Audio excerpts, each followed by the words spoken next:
নমস্কার বন্ধুরা, তোমাদের সবাইকে স্বাগত জানাই জিকে পয়েন্ট 365 ইউটিউব চ্যানেলের আরও একটি নতুন ভিডিওতে। আজকে আমরা আলোচনা করব ডাব্লিউবিপি কেপি কনস্টেবল 2024 এক্সামের জন্য গুরুত্বপূর্ণ কিছু জেনারেল নলেজ কোয়েশ্চেন অ্যান্সার নিয়ে, অর্থাৎ জিকে কোয়েশ্চেন অ্যান্সারের ক্লাস নিয়ে আলোচনা করব আজকে তোমাদের সাথে। আমাদের এই যে জিকে কোয়েশ্চেন অ্যান্সার ক্লাসের সিরিজটি হচ্ছে, এর মধ্যে যে ভিডিওগুলি আসছে প্রত্যেকটি ভিডিওই কিন্তু তোমাদের জন্য ভীষণই গুরুত্বপূর্ণ। কোনো ভিডিও তোমরা স্কিপ করো না। এই ভিডিওগুলির মধ্যে যে প্রশ্ন আলোচনা করা হবে প্রত্যেকটি প্রশ্নই কিন্তু তোমাদের জন্য খুবই গুরুত্বপূর্ণ, কারণ এই প্রশ্নগুলো তোমাদের হুবহু পরীক্ষায় কমন পড়ার কিন্তু খুব চান্স রয়েছে। সেই কারণে ভিডিওগুলো স্কিপ করো না। সাথে থাকছে গুরুত্বপূর্ণ প্রশ্ন সংক্রান্ত নানান তথ্য, সেই তথ্যগুলোও তোমাদের জন্য গুরুত্বপূর্ণ এবং ব্যাখ্যা সহকারে প্রত্যেকটি প্রশ্নের আলোচনা কিন্তু তোমাদের সাথে করা হবে। ভিডিওগুলো শেষ পর্যন্ত সেই কারণে তোমরা দেখতে থাকো। ভিডিও যদি ভালো লাগে অবশ্যই আমাদের চ্যানেলটিকে সাবস্ক্রাইব করো, সাথে থাকা বেল বাটনটা ক্লিক করে রেখো ফর অল নোটিফিকেশন। ভিডিওটিকে একটি লাইক করো, তোমার বন্ধুদের সাথে ভিডিওগুলি শেয়ার করে দিও। তাহলে চলো আজকের ভিডিওটা শুরু করা যাক। প্রথম প্রশ্ন, কোষ বিভাজনের সময় ডিএনএ সিনথেসিস ঘটে কী প্রক্রিয়ায়? নিচের চারটি প্রক্রিয়ার মধ্যে কোন প্রক্রিয়ায় ডিএনএ সিনথেসিস ঘটে তোমাদের বলতে হবে। সঠিক উত্তর এখানে কি হয়ে যাবে? সঠিক উত্তর হয়ে যাবে অপশন এ, ইন্টারফেস। ডিএনএ এর ফুল ফর্ম কি? ডিএনএ এর ফুল ফর্ম হলো ডিঅক্সি রাইবোনিউক্লিক অ্যাসিড। এটাও কিন্তু খুব গুরুত্বপূর্ণ, মনে রাখবে এই প্রশ্নটিও। পরের প্রশ্ন, প্রথম কোন বাঙালি ভারতের স্থলবাহিনীর প্রধান হয়েছিলেন? প্রথম কোন বাঙালি ভারতের স্থলবাহিনীর প্রধান হয়েছিলেন? সঠিক উত্তর হয়ে যাবে option C, general Shankar Roychowdhury, যিনি 1994 সালে সেনাবাহিনীর প্রধান হন। পরবর্তী প্রশ্ন, ব্লটিং কাগজের দ্বারা কালির শোষণ আসলে একটি কি প্রক্রিয়া তোমাদের বলতে হবে। কোন প্রক্রিয়ায় ব্লটিং কাগজের দ্বারা কালি শোষণ হয়? নিচে দেখো চারটি অপশন রয়েছে, সঠিক উত্তর হয়ে যাবে অপশন বি, কৌশিকী কর্মর কারণেই কালি শোষণ হয় ব্লটিং পেপারে। পরের প্রশ্ন দেখি, নিম্নলিখিত কোন স্থান থেকে প্রাচীন হোমো সেপিয়েন্সের জীবাশ্ম আবিষ্কৃত হয়েছে? ভিভিআই একটি প্রশ্ন, গুরুত্বপূর্ণ প্রশ্ন তোমাদের জন্য এটি, ইতিহাস থেকে আসে একটি গুরুত্বপূর্ণ প্রশ্ন। নিম্নলিখিত কোন স্থান থেকে প্রাচীন হোমো সেপিয়েন্সের জীবাশ্ম আবিষ্কৃত হয়েছে? সঠিক উত্তর হবে অপশন বি, নর্মদা উপত্যকা থেকে। পরবর্তী প্রশ্ন, ব্রিটিশদের বিরুদ্ধে দেওয়ান ভেলুথাম্পির বিদ্রোহ যে দেশীয় রাজ্যে ঘটে সেটি হলো? নিচে চারটি অপশন রয়েছে, চারটি অপশনের মধ্যে কোন রাজ্যে দেওয়ান ভেলুথাম্পির বিদ্রোহ হয়েছিল? এটি ইতিহাস থেকে আসা খুবই গুরুত্বপূর্ণ একটি প্রশ্ন। সঠিক উত্তর তোমরা যদি জানো অবশ্যই কিন্তু আমাদের কমেন্টে তোমরা জানাও। সঠিক উত্তর এখানে হয়ে যাবে অপশন সি, ত্রিবাঙ্কুর রাজ্যে হয়েছিল দেওয়ান ভেলুথাম্পির বিদ্রোহ, আর এই বিদ্রোহ শুরু হয়েছিল 1808 সালে। পরের প্রশ্ন, পশ্চিমবঙ্গ সরকারের স্নেহের পরশ প্রকল্প কত সাল থেকে চালু হয়েছে?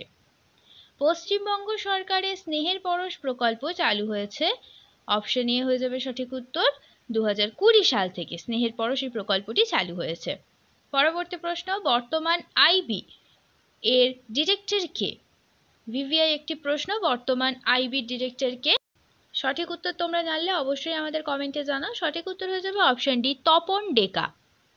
পরের প্রশ্ন, সম্প্রতি 52 বছরের পুরানো হরপ্পা বসতি আবিষ্কৃত হলো কোন রাজ্যে? ইতিহাস থেকে আসে একটি গুরুত্বপূর্ণ প্রশ্ন, সম্প্রতি 52 বছরের পুরানো হরপ্পা বসতি আবিষ্কৃত হলো, সঠিক উত্তর হয়ে যাবে অপশন সি, গুজরাট রাজ্যে। পরের প্রশ্ন, সম্প্রতি প্রথম ভারতীয় নাগরিক হিসেবে ব্রিটেনের রাজা তৃতীয় চার্লসের থেকে নাইটহুড সম্মান পাচ্ছেন কে?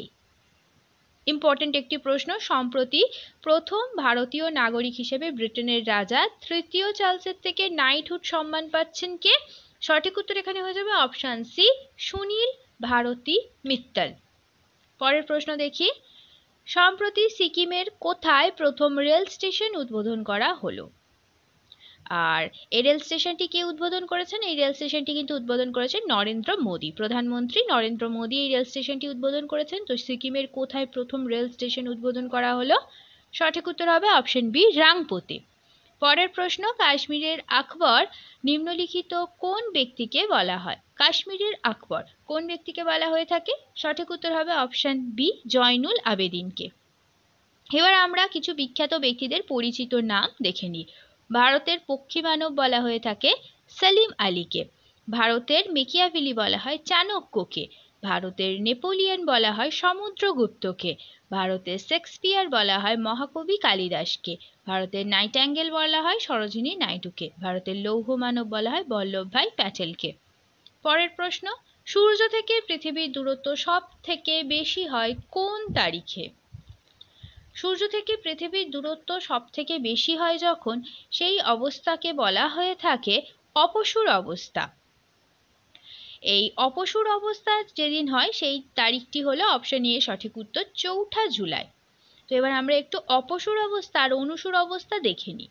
অপসূর অবস্থা হচ্ছে পৃথিবী থেকে সূর্যের দূরত্ব যেদিন সব থেকে বেশি থাকে সেই অবস্থানকে বলা হয়ে থাকে অপসূর অবস্থা, সেটা হলো 4 জুলাই। এবার আমরা জানি অনুসূর অবস্থান, পৃথিবী থেকে সূর্যের দূরত্ব যেদিন সব থেকে কম থাকে সেই অবস্থানকে বলা হয়ে থাকে অনুসূর অবস্থান, সেটা হচ্ছে 3রা জানুয়ারি। এই প্রশ্ন দুটো কিন্তু খুবই গুরুত্বপূর্ণ তোমাদের জন্য। পরের প্রশ্ন দেখি, ভারতের সেনাবাহিনীর প্রধান কে? ভারতের সেনাবাহিনীর প্রধান হচ্ছে অপশন এ হবে সঠিক উত্তর মনোজ পান্ডে।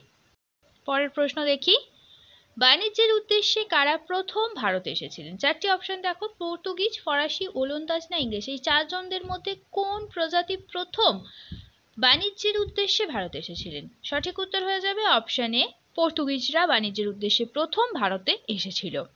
পরের প্রশ্ন, প্রথম বাঙালি মহিলা হিসেবে অক্সিজেন ছাড়া মাউন্ট এভারেস্ট জয় করলেন কে? খুব ইম্পর্টেন্ট একটি প্রশ্ন, সঠিক উত্তর হবে পিয়ালি বসাক। অপশন সি হবে সঠিক উত্তর, আর ইনি হলেন পশ্চিমবঙ্গের চন্দননগরের বাসিন্দা। পরের প্রশ্ন, কে বলেছিল স্বরাজ আমার জন্মগত অধিকার?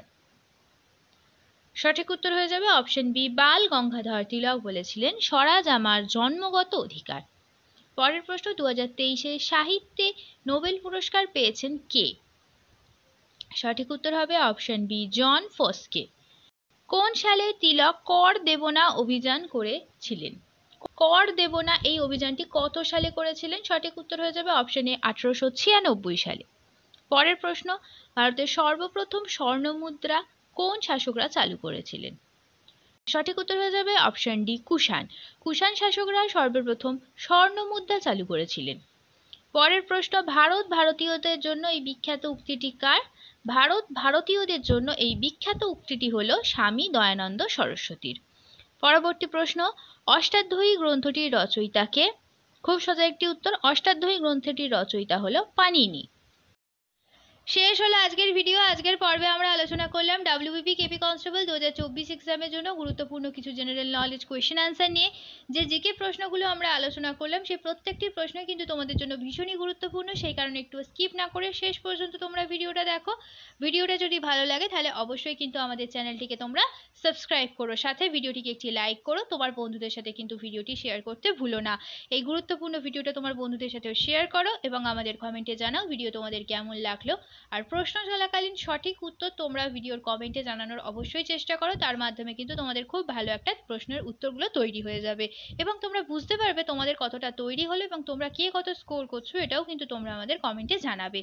তাহলে চলো, দেখা হচ্ছে তোমাদের সাথে পরবর্তী ভিডিওতে। ততদিন ভালো থাকো, ভালো রাখো, এইভাবে আমাদের তোমরা ভিডিও দেখতে থাকো, আমাদের আরো উৎসাহিত করতে থাকো। ধন্যবাদ।